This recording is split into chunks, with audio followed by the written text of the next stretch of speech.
Thank you all for joining the Merrimack Valley Chamber for our annual Congressional Forum this morning. We're looking forward to having Congressman Moulton speak this morning, and thank you all to all of you as well for joining us. Just want to go over and thank our sponsors who helped put these programs on. So I'm just going to read them off and we give them a round of applause at the end.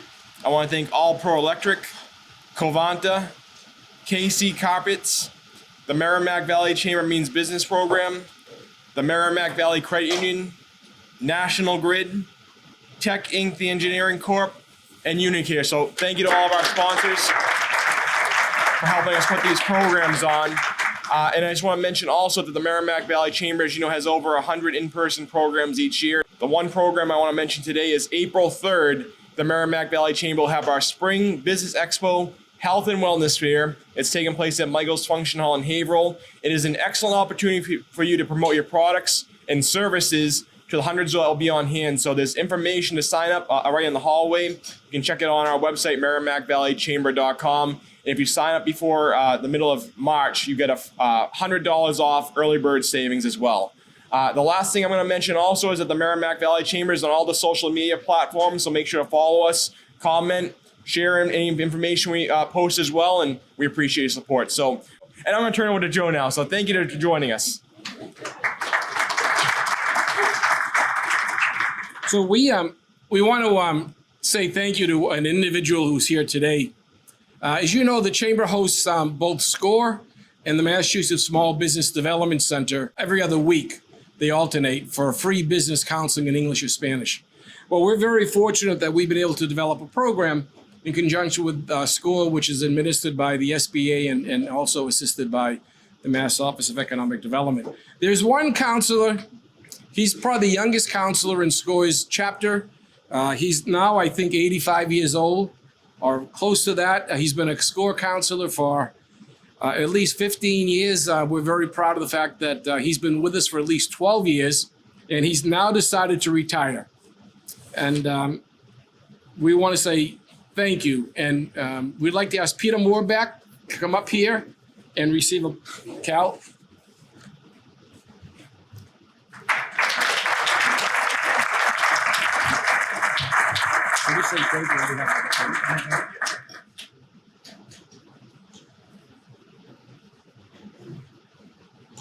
Or you want to just get it down there? You want to stay there? Okay. Thank you. Yeah, I just want to say thank you, congratulations on the job well done. Thank you. Okay, for 2024, Merrimack Valley Chamber of Commerce and 15 years of school as a school counselor. Thank you.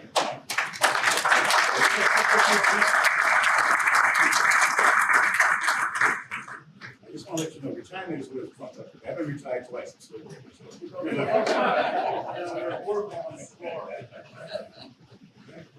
Give him a round of applause.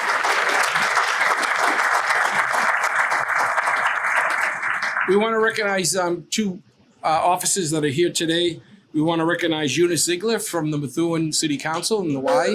Eunice is here. Thank you, Eunice. And you may have received an invitation from Eunice to make a nomination to the YWCA Tribute to Women. We want to recognize Phil DiCollegiero from the State Auditor's Office, our friend Diana DiZoglio. I want to just let you know about a program the Chamber will be doing. We're going to announce it when the Congressman gets here, but you'll be hearing about this. We hope to have it in the month of May. And also, as Michael mentioned, the Taste of the Merrimack Valley, a brand new program to aid the companies that are in hospitality and tourism. I also want to recognize our friends from the Merrimack Valley Central Labor Council, the AFL-CIO. We're one of the few chambers in the country that work together with the unions. We don't agree on every issue. Obviously, they don't agree with every issue we have.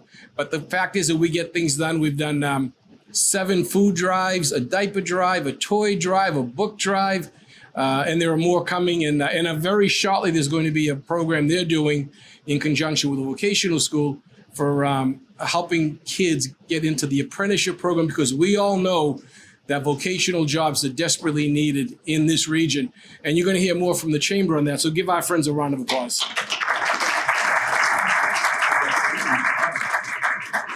The Chamber has a brand new directory, visitor's guide, information, And when you renew your membership with the chamber, you'll be able to receive a copy of that. You're going to like it. It's brand new.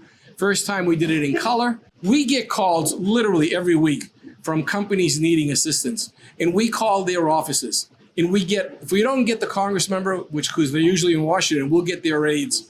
And their offices are fantastic. So we don't just see the Congress members now at these public events, but we talk to their offices all the time, and they made a difference. They make a difference, and literally, we can reach them, and they call back, and that's very, very important to us. And I want to say thank you to Congressman Moulton. Let me tell you his bio, and very briefly, and I think you're going to be very impressed. Congressman Seth Moulton is a Democrat representing Massachusetts' 6th Congressional District, a Marine Corps veteran who served 4 infantry combat tours in Iraq. Seth currently sits on the Transportation and Infrastructure Committee, the House Armed Services Committee, where he is ranking member of the Subcommittee on Strategic Forces, and the House Select Committee on the Strategic Competition between the U.S. and the Chinese Communist Party.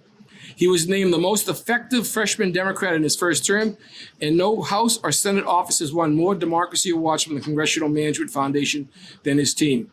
He co-authored the bill to designate 988 as a national suicide and mental health lifeline with a veteran across the aisle. Since going live nationwide in July 2022, the hotline has saved a record number of lives. He is a national leader on mental health, national security, veterans, and high-speed rail. Congressman Moulton earned degrees in physics. I didn't know that part. Physics, business, and public administration from Harvard, and he lives in Salem, Mass. With his wife and 2 daughters. And with all that's happening in Washington, this couldn't be a more timely program. Please welcome our Congressman, Seth Moulton.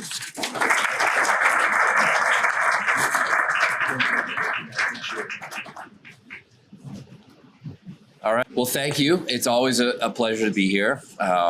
Joe, thank you very much for having me as always. I'm sorry to keep you waiting a few minutes. This was the only 15 minutes that I get with my kids in over a week. So I took 15 minutes away from you to give to my 2 daughters. I hope you understand. It's actually particularly nice to be here when I'm finally the most engaging, the most charming, and the best looking member of Congress on the stage because Lori's not here. Now, my preference would be to take the conversation wherever you would like to go. So rather than filibustering with a long speech, I'll just share a few observations about newsworthy events and then turn to you for your questions. First, I want to make a brief comment on the situation with Steward Healthcare, which I'm deeply concerned about. I've joined the entire federal delegation in demanding answers on the status of their Massachusetts facilities and their plans to ensure the communities they serve are not abandoned. When I read the story in the Globe about the young mother who started bleeding in childbirth, and the surgeons didn't have the device they would use to stop it because it had been requisitioned from a Steward hospital because after being gutted by a private equity firm, Steward didn't pay its bills. And she lost her life, this young mother, with a child now coming into the world with no mother from day one. That broke my heart, and it makes me furious. I know how important Holy Family in Methuen and Haverhill are, and I want to assure you that we won't stand by and let the pursuit of profit come at the expense of patient care and valuable health care jobs in the Merrimack Valley.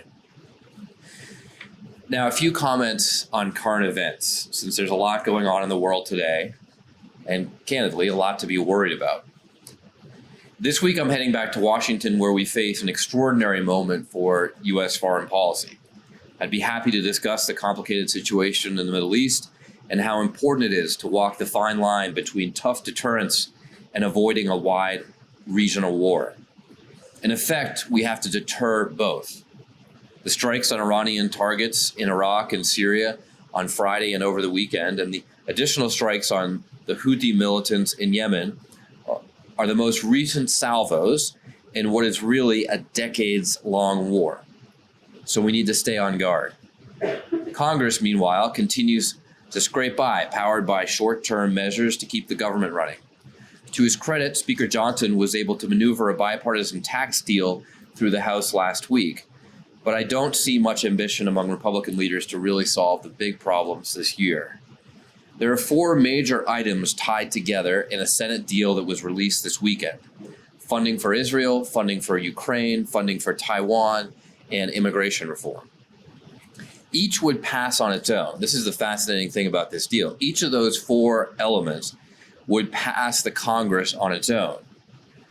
But our speaker is so afraid of his right flank, which is becoming his right plank, that he won't bring at least 2 of them up for a vote, won't even give us a chance to vote on them. And that's why the Senate deal is important, and that's why it's disastrous that it seems to be falling apart at Trump's command. Now let's focus for a second on one of those 4 items, something that's on the minds of Americans across the country, and certainly on Massachusetts' minds here at home, and that's immigration. Our immigration system is broken, and it's ridiculous that it's come to this. I've been openly critical of members of my own party who have tried to deny that it's a problem. It's also true that Republicans have repeatedly over the course of 2 decades, and now just over the weekend, scuttled the deal supported by broad swaths of Americans to support this, to fix this. The basic deal is not that hard to understand. We need to secure the border, and we need to reform the pathways to citizenship. Now here's an example of the latter. I sit on the China Committee, and in almost every hearing or briefing we've had this year, the issue of educating China's top students in America and then sending them back to China to use that knowledge against us comes up. We need the world's best minds to come here and stay here. That's always been America's strength. Just like we need immigrants to fill jobs in restaurants around here. They can't stay open 7 days a week purely due to a lack of help. So some people ask, why can't we just secure the border first? The issue is that both items, both sides of this deal are critically important. And if Republicans scuttle a deal that secures the border just for election year politics, they're sure as hell not going to agree to half of these immigration reforms if they aren't packaged together. And that's the way it always has been. So there's a way to fix both. Institute an orderly and secure system at the southern border, clamp down on improper asylum claims, expand work permits and the ability for the people who are already here to work and support themselves and their family and contribute to our economy. Many will argue that President Biden could do more on immigration, but the narrative that he's doing nothing is false. The administration took 535 executive immigration actions over its first 3 years, outpacing the 472 immigration-related executive actions undertaken in all 4 years by the Trump administration. And listen, I don't say this to be partisan. To the contrary, I believe bipartisanship is really the only solution. That's why the Senate deal is bipartisan. But I frame it like this because it's critically important that we're able to get solutions passed in Washington. I'm working to get this through the House, but I'm afraid that a lot of my colleagues in Congress believe it's politically safer just voting it down. Now, all of this affects our economy as well, not only by filling jobs. Comprehensive immigration reform would also slash the deficit because it would get undocumented workers paying taxes like all the rest of us. As for the broader economy, things are slowly getting better. We were told that a so-called soft landing was impossible, and yet we seem to be living it. It wasn't easy. We did this through some painful rate hikes, through hard-won policies like the American Rescue Plan, which was necessary to inject capital back into our businesses to weather the COVID recession. Washington policies choices have not been perfect, but the U.S. economy grew faster than any large advanced economy last year by a wide margin. In 2022, income inequality narrowed for the first time in over a decade. And the jobs recovery following the COVID recession was faster than that of the 3 most recent prior recession recovery periods.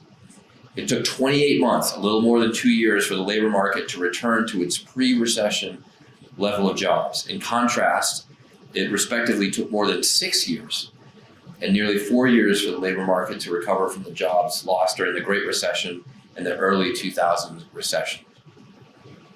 The black unemployment rate is lower than it's been in history, and while inflation continues to get people down in very real ways, I mean, the grocery prices, for example, are significantly higher than they've been. Americans are increasingly cautiously optimistic about the economy going forward. I'll just end by saying this. I've long said that part of the antidote to our dysfunction in Washington is to invest in national service, to bring better leaders to Washington, people who understand what true servant leadership is all about. And I'm happy to report that our ranks are growing. There's a lot to be pessimistic about today in the world and in Washington itself. But one place where I think you can find hope is by looking at some of the people who want to serve. And just like I didn't sign up for the Marines for a good time, or go to Iraq or Afghanistan because it would be fun, or stick my neck out to force a generational change in our party leadership because it was good for my party politics, I go to Washington every week because I believe deeply in America. But I fear deeply that we are not doing enough or doing well enough, and so more of us need to pitch in to help.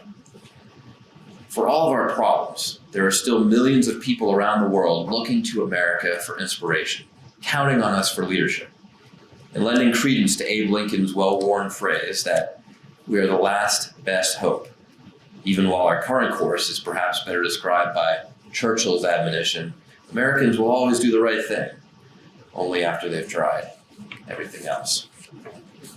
So now I'm happy to turn it over to you for your questions, and we can really take this wherever you like. There are a lot of issues on people's minds, domestic, international, local, national. Really happy to go wherever you like. And thanks again for having me this morning.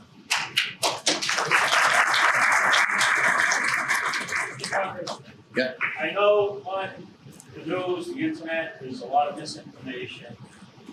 What I would like to ask is,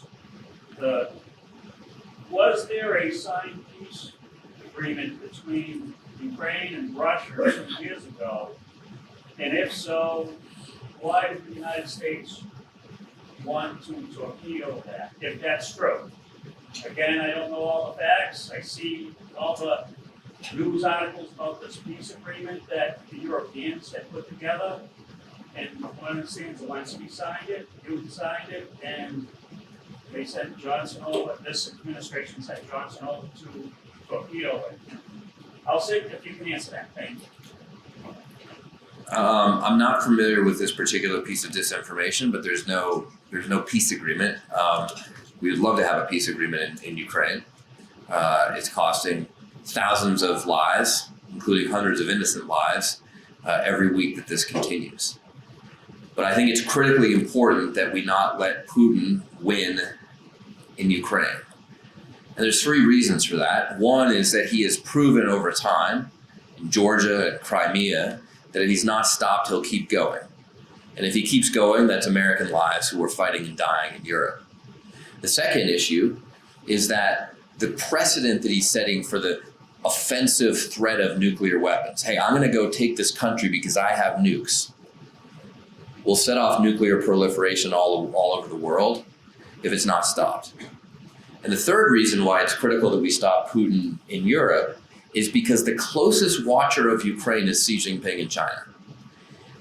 And if he sees the West backing down and saying, hey, that's fine, you can just go ahead and take over another country if you want, that's exactly what Xi Jinping is going to do with Taiwan. And that'll cost about probably 50 or 60,000 American kids' lives if that starts. And that's only if it doesn't go into World War III. So there are really critical reasons for our national security that we stand with Ukraine. Having said that, we all know that at the end of the day, these things end in peace deals. That's how it's going to end. We want it to be a peace deal that doesn't send the message to Putin that he can do this again and be successful. In other words, we have to have a win here, but we want a peace deal at the end of the day.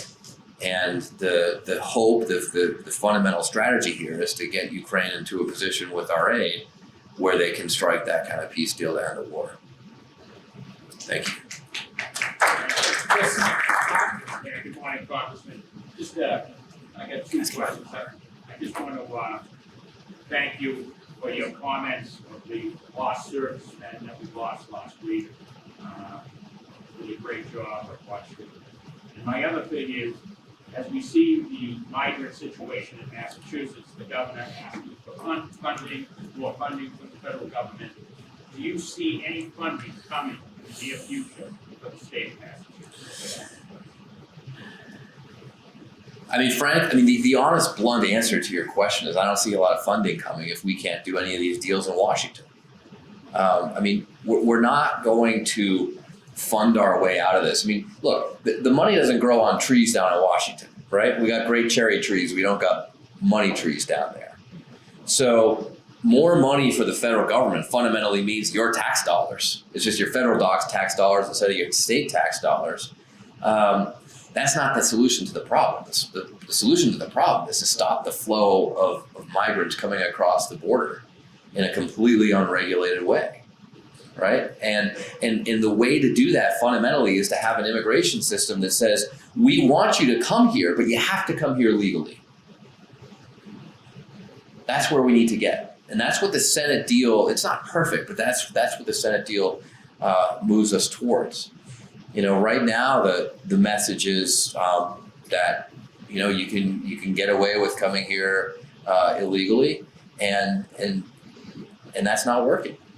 At the same time, all the people who do actually try to follow the rules, like these grad students I talked about who come over from China, like we're sending them back. It's the stupidest thing ever. Our high-tech companies all here in Massachusetts can't get enough visas to get the workers that they need. Restaurants can't stay open because they don't have the people to work 7 days a week.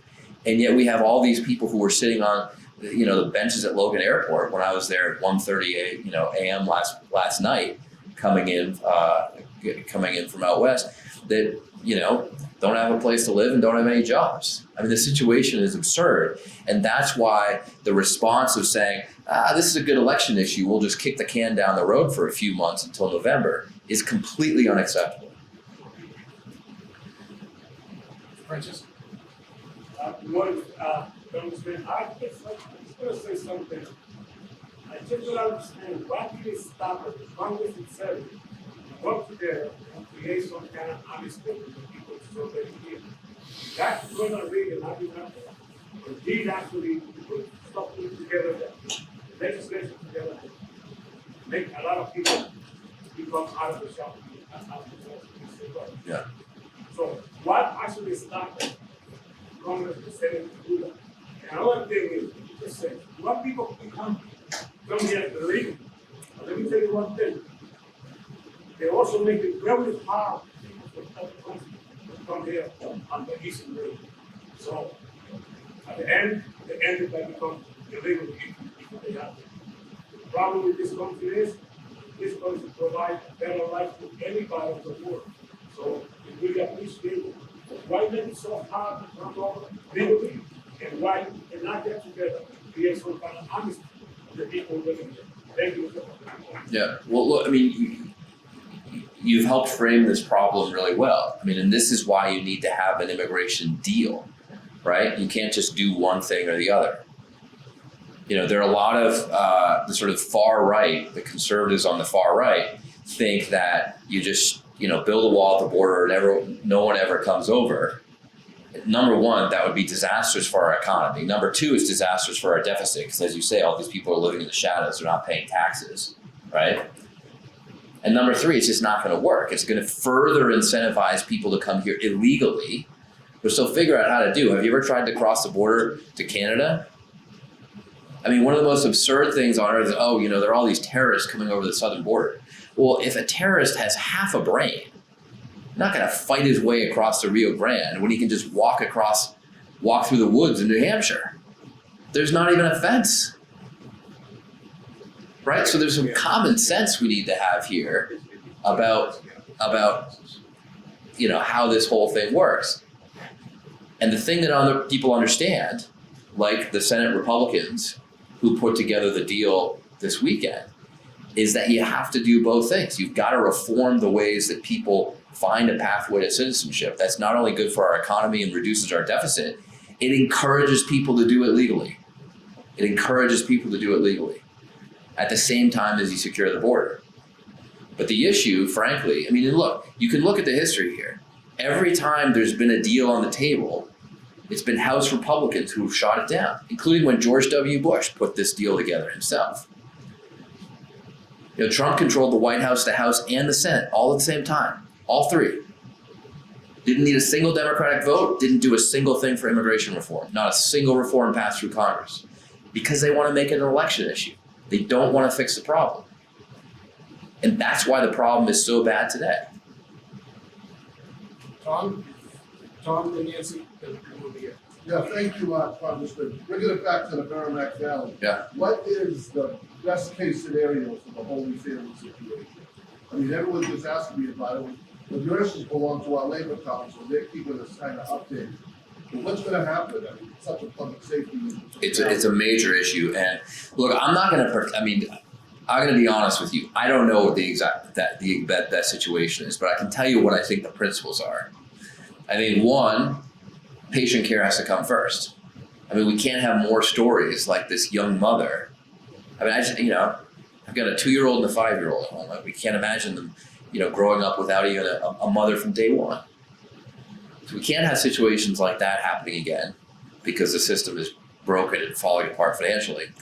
We also can't just bail them out financially and give a reward to all these people who mismanaged the hospital and profited off it, right? So that's kind of the outline of the deal. We got to help the patients, but not help the people who ran this thing into the ground and are living pretty large off the last 10 years of taking money out of the system. That's the balance I know the governor is trying to strike, but I'm not smart enough to tell you exactly how to do it. We're trying to figure that out. Nancy? Hi, Congressman. My name is Nancy Garnella, and I'm so glad that you're here. And it's a big year, a presidential election year. What are some of the things that you wish all the people in this room would be thinking about leading up to a presidential election? Well, it's a good question. And obviously, everyone in my position has a view on who should get elected or whatnot. But I'm not going to go there. What I think that people should know coming into this very consequential election year is that it matters to get involved. There are so many people in America right now who are so frustrated with the situation, frustrated with Washington, frustrated with people like me, frustrated with, whatever, even frustrated with local politics, that they just want to check out. And I get it. I get how frustrating this is. But this is not a time to check out. This is a time when you got to realize that your vote matters, your involvement matters. We need people to care about our democracy. We need people to exercise the rights in our democracy. I think one of the worst results in this election would be for the returnists to come in and realize that a whole bunch of people just didn't vote because they were so disillusioned. And look, I get the fact that no one wants a Biden-Trump rematch. I'm not supposed to say that, but yeah, I get the fact, right? There's a lot of reason to be frustrated. But we often don't get the candidates that we want. It's still important to go out and vote for our democracy. Yes, sir. Morning. I'm Pedro Rodriguez. Running back into the immigration. What I see right now with immigration coming in, legal and illegal, is that I think we're not paying attention to our kids. Our kids are the future, and they're not being taught the tools in the greatest system ever created in the world. We are the beacon of hope. If this country falls, where do we go? Saudi Arabia? Yeah. Iraq? North Korea? China? As much as progressive as we can be in the great blue of Massachusetts, we gotta stop this nonsense and protect this system that we have called capitalism. But everybody wants to come here to make a buck and get ahead. The only system in the world where you go from poor to middle to rich.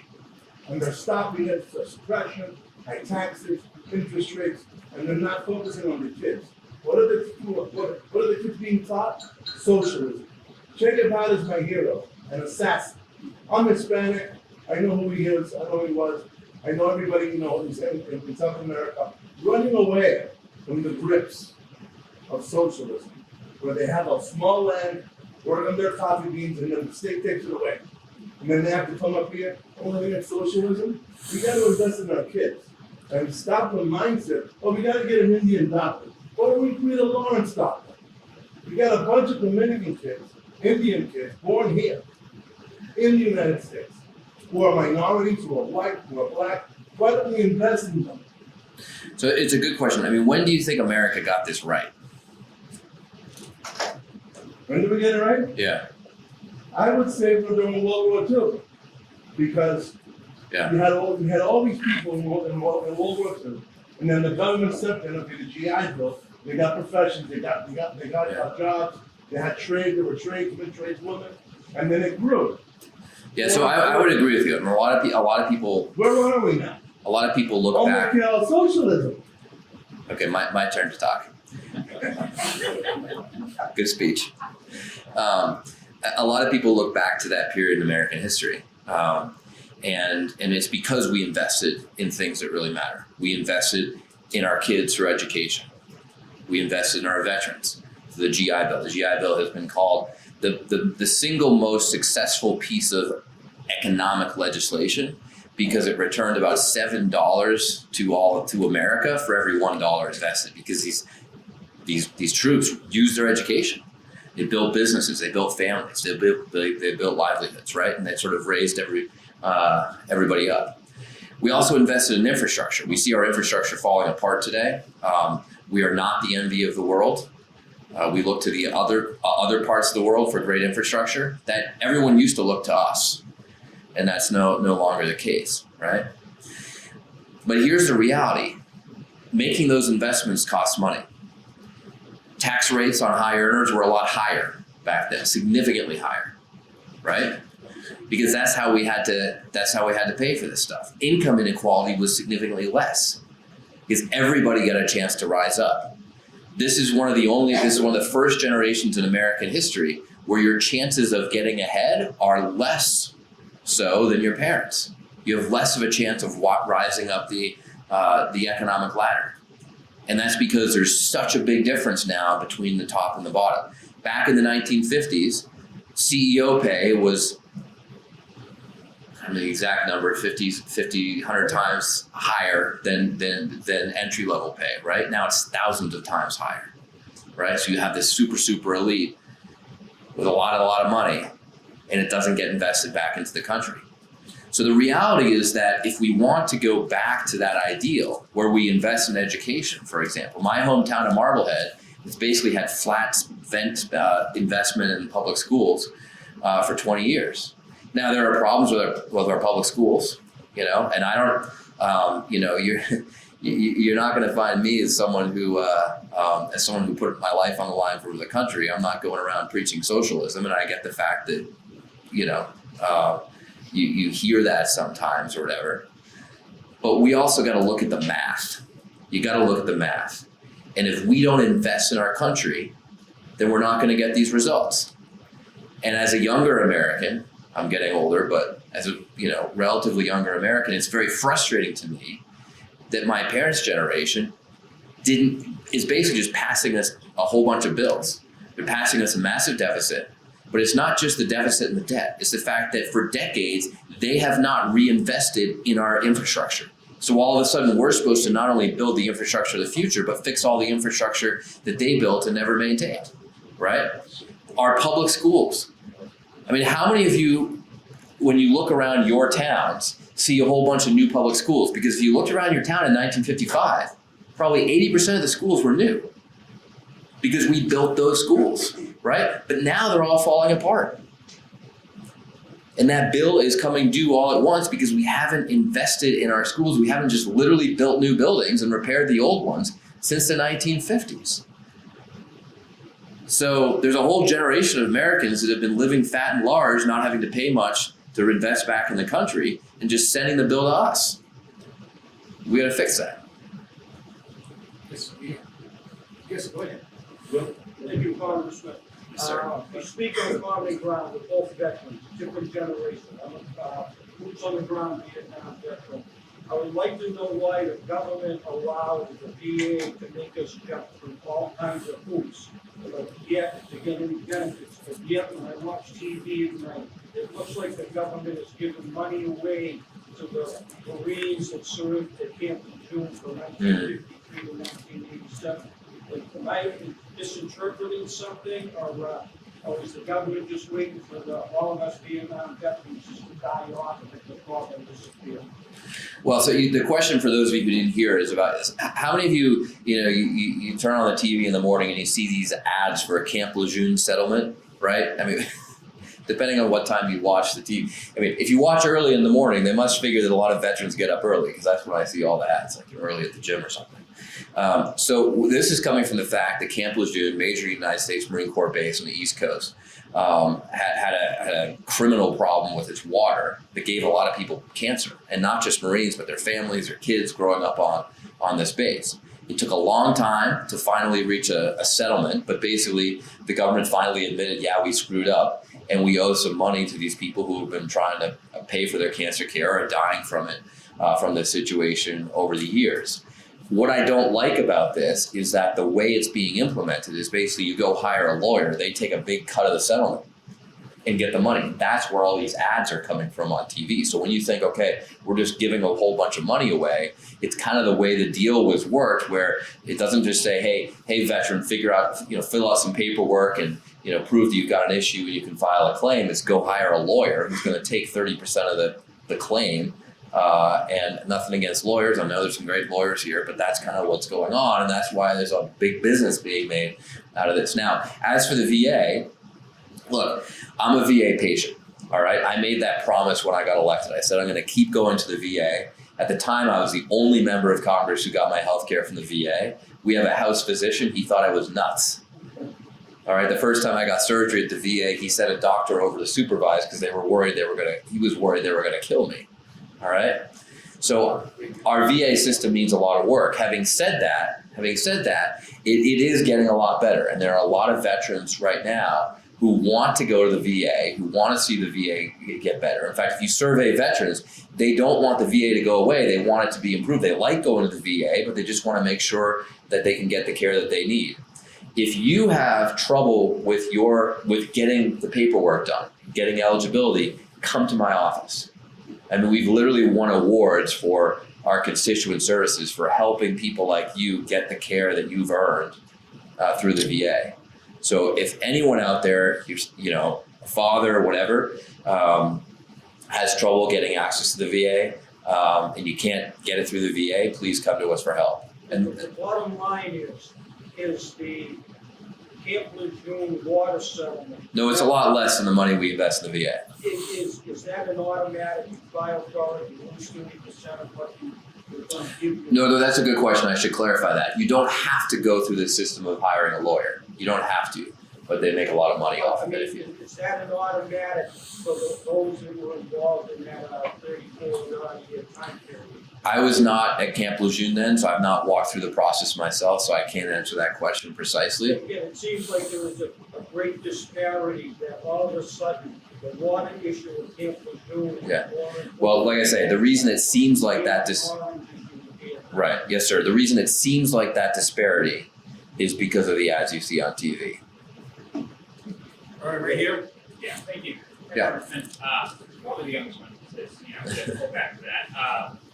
But I have a quick question about you mentioned transportation. I think Sure. it's so critical that we improve our transportation here, get off car dependency, we reinvent, I'm sure you've been to Europe and enjoyed, nice high-speed rail and all these different things. How can we make it so that, members of the Commonwealth can, what's your vision for getting us to a place where car ownership isn't mandatory? You can, get from A to B in the comfort of, and do work for the train or, enjoy a little bit of relaxation, not, traffic that's so high and all this good stuff. But I'd love to hear what your vision looks like. Yeah, no, I mean, it's kind of amazing that you go to these countries in Europe, right? Countries that we think of as more socialist, and you have way more freedom for how to get around. Because you can drive if you want, but you can also go 200 miles per hour in a high-speed train if you prefer, right?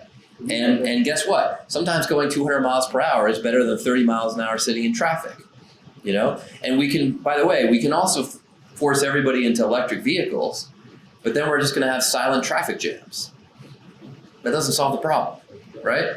So my vision is to give the people of Massachusetts options to get where they're going faster than driving. I don't want to ever tell someone you have to take a train. I want people to choose to take different options because it's better and faster to get where they're going. I also think that when you look at the fundamental issue here, which in many ways is housing, not just transportation, but housing, the way to solve our housing crisis is through the private sector. It's not by saying you have to build housing here and we're going to take a whole bunch of tax money and subsidize this housing. It's by simply giving better transportation options to people so that they can get to housing they can afford, right? Because think about, guess what? How many people have tried to rent an apartment in Springfield recently? It's not that expensive. And the reason is because it's 2.5 hours from Boston. But imagine if you could get to Springfield in 40 minutes. Now that might sound crazy, but Morocco, a country with a tiny fraction of the GDP, not of America, but just of Massachusetts, just of our state, just built a high-speed rail line that's almost the identical length from Boston to Springfield. You get there in 40 minutes. So why do people in Morocco have more freedom for how to get around than we do in Massachusetts? That's the problem. I agree. In the back, do you have a question? No? All right. Will. Yes.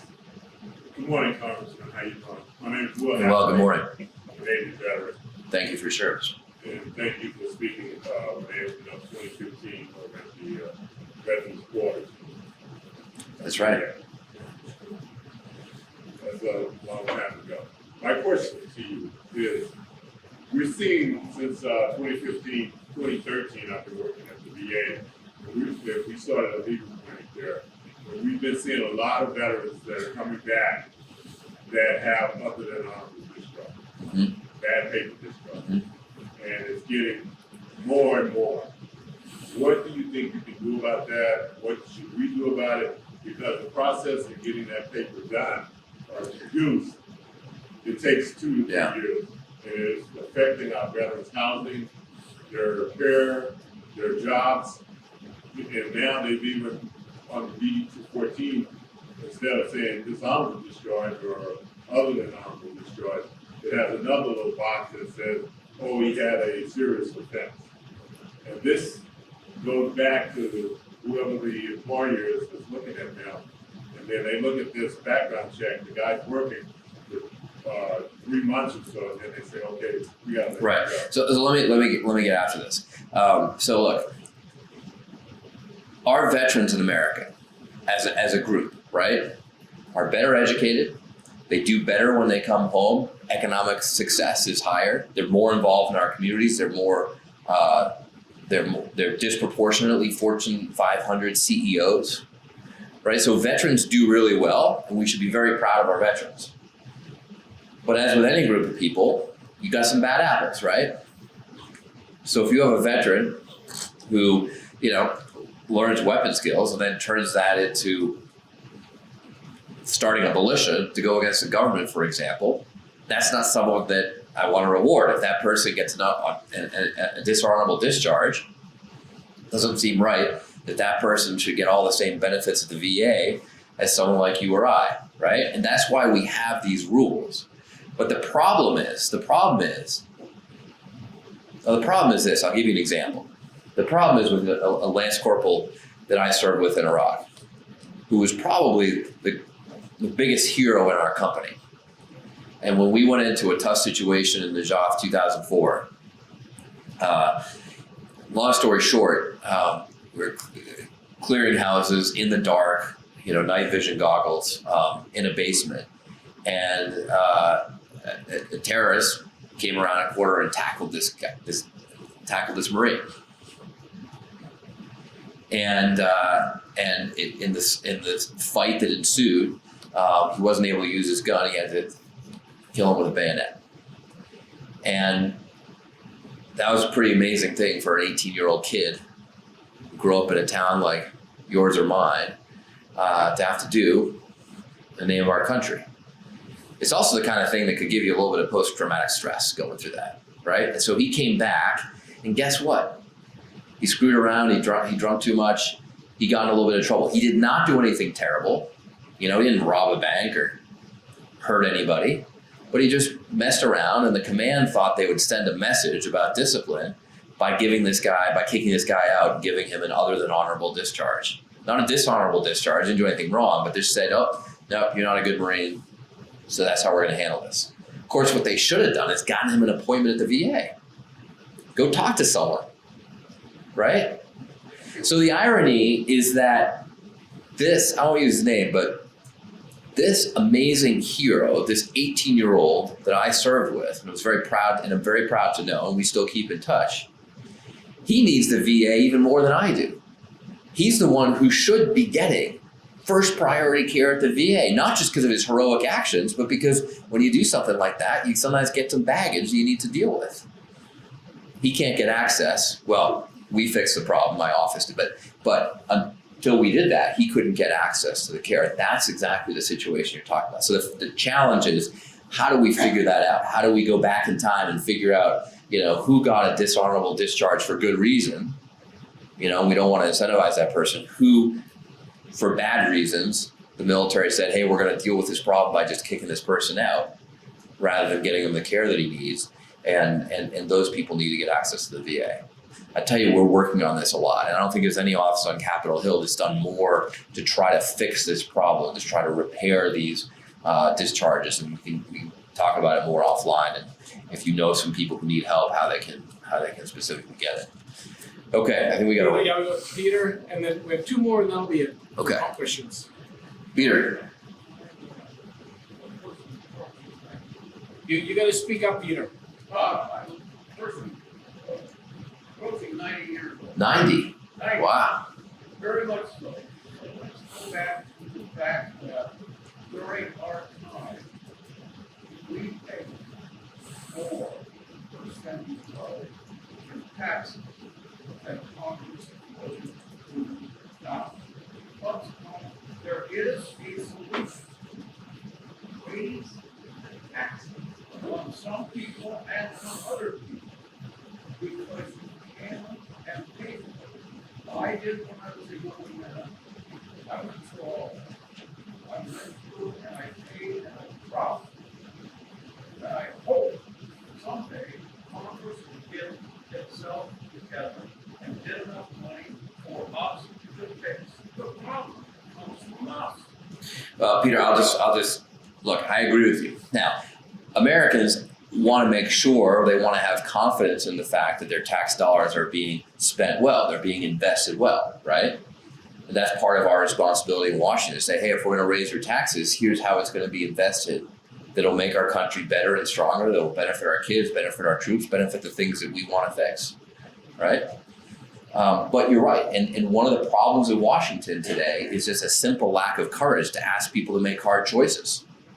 Right? One of the things, if you come into my office in Washington, which of course any of you are welcome to do, people come into office all the time, and oftentimes they come to advocate for something that they want to have fixed. They want to see more high-speed rail. They want to see more better care for our veterans, right? They want to see better education or better infrastructure.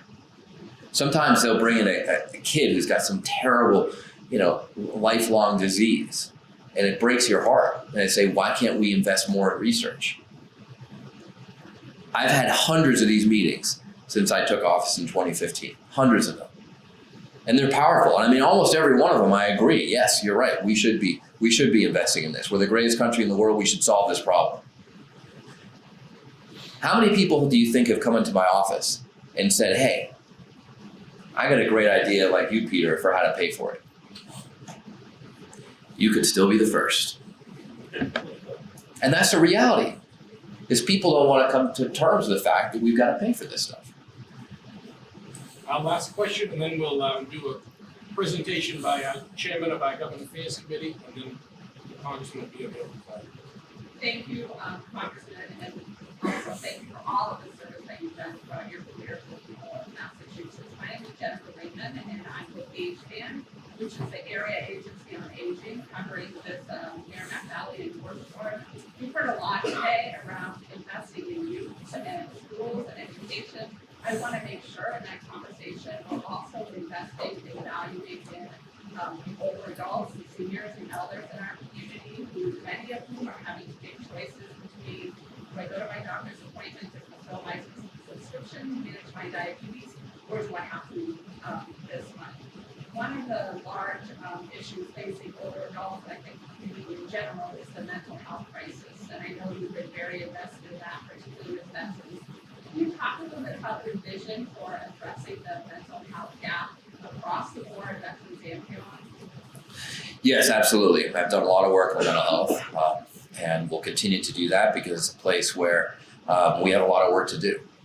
You know, if look, the fundamental problem is this: if I told you, hey, I got to run out of here because I got to go to my annual physical, none of you would bat an eye. You wouldn't come up to me and say, "Oh, geez, Seth, I hope everything's okay," right? But if I told you, hey, I got to go out and get a mental health appointment after this, that probably wouldn't be the same reaction. Now, maybe you wouldn't do it, but a lot of you would be thinking, "Oh, geez, man, what the hell's wrong with you?" Right? We have this totally different standards for healthcare in America, and we don't do just basic preventative mental health care. We're like a long way away from that. People can't even get the help they need when they have a crisis. You know, imagine if half the country, when you broke a leg, couldn't get help. If half the broken legs in our country went untreated. Well, that's the way it is right now for mental health. And we don't even do the basics of sort of preventative care like having an annual physical, right? So we got a long way to go.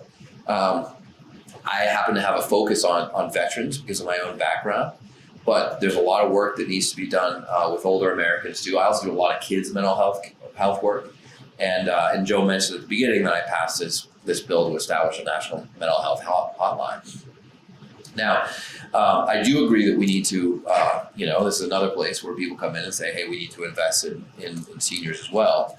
I do hope though that when I'm a senior citizen and I need Social Security, that the Social Security I'm getting is because of the money that I invested in it. Because that's not what's happening right now. Senior citizens are using Social Security from my paycheck, not theirs. And that's not the way the system is supposed to work. So we have failed to fix this problem for a generation or two. And that's why we're in the hole that we're in. We'd like to say thank you to the Congressman. We have a presentation by the chairperson of our Government Affairs Committee. I mentioned a former Marine. We have a Veterans Affairs Committee. Joe, there are no former Marines, just Marine veterans. All right. Cal Williams, our Government Affairs Committee chair. Come say a few words. I really appreciate that. And once a Marine, always a Marine, but hey, I just want to say, congratulations on a job well done, and thank you for taking the time out of your busy schedule to address our membership, our chamber membership. I just want to present this 2024. Why don't you come over here a little away from the microphone? Yeah. Merrimack Valley Chamber of Commerce commends Congressman Moulton for Merrimack Valley Chamber Annual Congressional Forum, Monday, February 5th, 2024. So thank you so much, sir.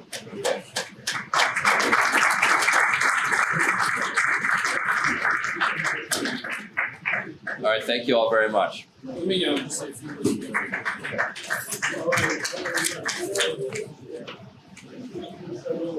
Thank you for attending. The next Government Affairs series will be our State Senate breakfast. That'll be coming up on March.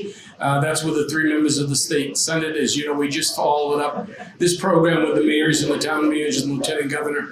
And Congressman, I want to let you know that the Chamber has a very active veterans program. We have 3 members of the committee, as I mentioned earlier. And the most important thing we've done to date, besides providing literally whatever assistance veterans need, is when Sergeant Johani was killed in Afghanistan at the airport, her goal was to have a home for her family. Her family was able to buy a home, but had no money to rehab it. It was not occupiable. Through the efforts of the Chamber of Commerce, the Chamber literally found donors and suppliers and contractors. The home was completely gutted down to the studs, completely rehabilitated, and the families living there at no cost to the Chamber. No cost to the family, and that's an example of what the Chamber does. And we have another initiative that we'll announce very shortly. But we care deeply about our veterans. We care deeply about the people you spoke about, and we want to say thank you to you, because whenever we've called your office, we've gotten a return phone call and we've gotten assistance. Please give our Congressman a round of applause. Thank you all.